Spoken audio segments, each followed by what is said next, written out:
My top recommendation for your Venetian adventure is to consciously step away from the crowded main thoroughfares like the path between the train station and the Rialto Bridge. Venice's true soul reveals itself when you lose your way in the quiet, residential alleys of the Castello district or the hidden corners of Canal, far from the rushing tourist groups.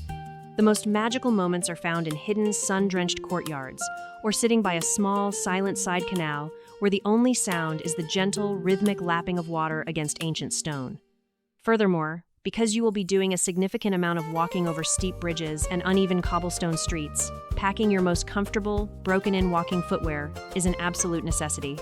Do not underestimate the amount of physical exertion required to explore this city on foot. Your feet will thank you for being prepared.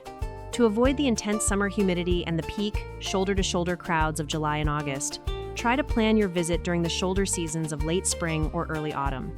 During these times, the light is soft, the temperatures are pleasant, and the city feels much more intimate and romantic.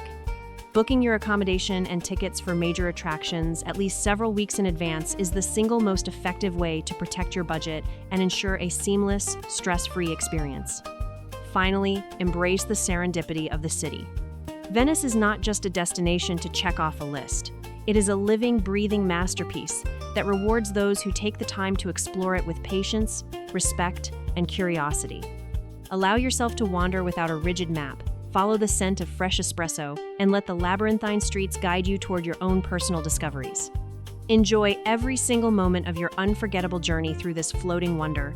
It is an experience that will stay with you long after you return home.